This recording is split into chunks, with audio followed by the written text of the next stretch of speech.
On se trouve en Israël au barrage routier à côté de Gaza. La mission des soldats israéliens consiste à vérifier la présence d'éléments suspects qui entrent et qui sortent de la ville. Rapidement, des soupçons se portent sur une toute nouvelle Mercedes conduite par un Arabe.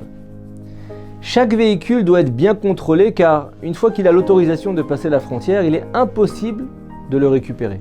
Alors que la voiture avance en direction du barrage, les soldats pensent qu'ils sont sur le point d'intercepter l'un des nombreux véhicules volés acheminés depuis Israël jusqu'à Gaza.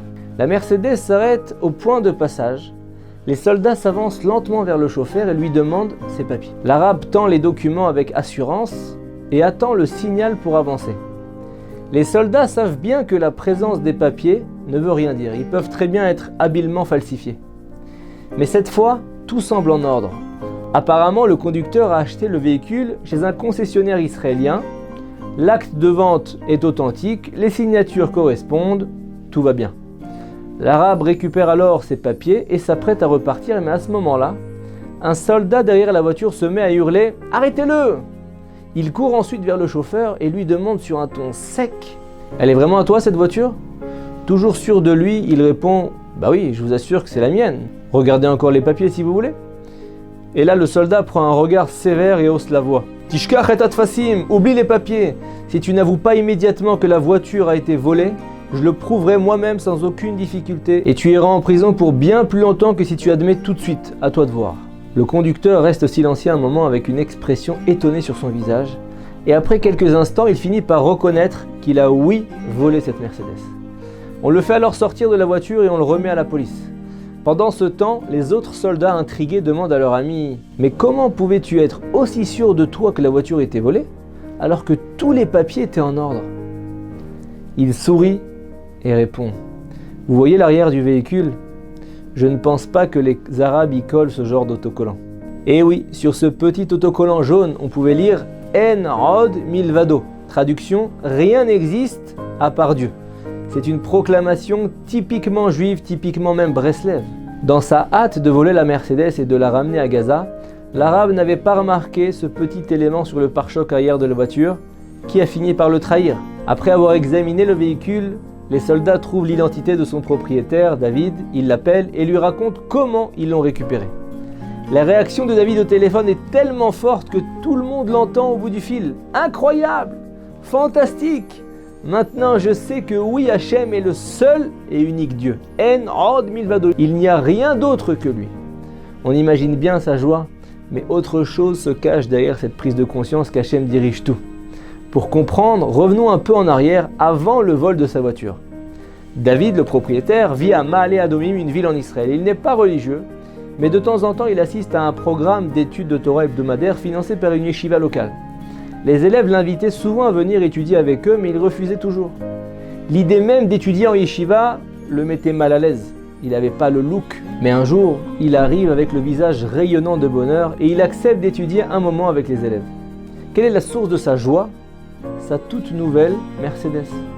Après avoir étudié un peu, il s'apprête à repartir lorsqu'un élève lui demande « Tu n'es pas inquiet de posséder une si belle voiture ? Tu n'as pas peur qu'on te la vole ?»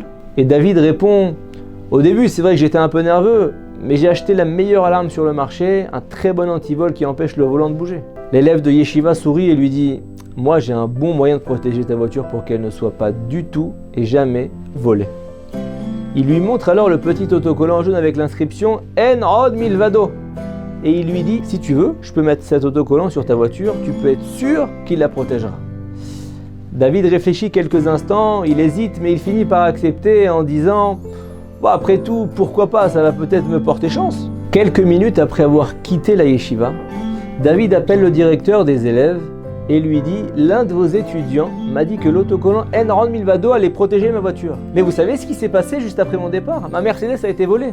Vous pouvez m'expliquer pourquoi Hachem a laissé faire une chose pareille? Et c'est quoi cette idée saugrenue de coller un autocollant? En quoi ça va la protéger ?» Le directeur de la yeshiva, le Rosh Yeshiva, répond calmement et lui dit « David, ne panique pas.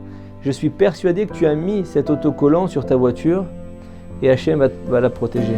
Tu verras, on va la retrouver, tu vas la récupérer.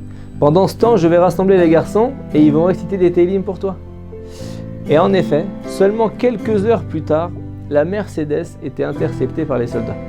C'est pourquoi lorsque David a appris comment ce petit autocollant avait sauvé sa voiture, il n'a pas pu contenir sa joie. Il avait le sentiment d'avoir été lui-même témoin d'un miracle, ce qui l'a incité à proclamer haut et fort « En od milvado, Hachem est le seul et unique Dieu ». On a raconté ensuite cette histoire au Rav Chaim Kanievski, l'un des plus grands rabbinimes de notre génération. Et ensuite, on lui a demandé si on aurait le droit de coller un autocollant sur la voiture d'un juif sans son autorisation. En effet, puisque la halakha permet de donner des mérites à quelqu'un d'autre sans sa permission, peut-être qu'on pourrait appliquer cette règle à l'autocollant. Le Rav a répondu, un peu plus sereinement, un peu plus raisonnément, « Je ne crois pas que ce soit l'autocollant qui a aidé à sauver la voiture de l'homme. Si elle a été retrouvée, c'est plutôt par le mérite des Teilim récités par les élèves de la Yeshiva. Et si le fait de placer un autocollant sur la voiture de quelqu'un va provoquer sa colère, cela ne doit certainement pas être fait sans sa permission. Quoi qu'il en soit, que l'autocollant ait sauvé la voiture ou non, un principe que nous apprenons de cette histoire est le En od milvado. Rien n'existe à part Dieu. Croyez-y, vivez selon cet adage et vous verrez des miracles, c'est sûr. Shabbat Shalom.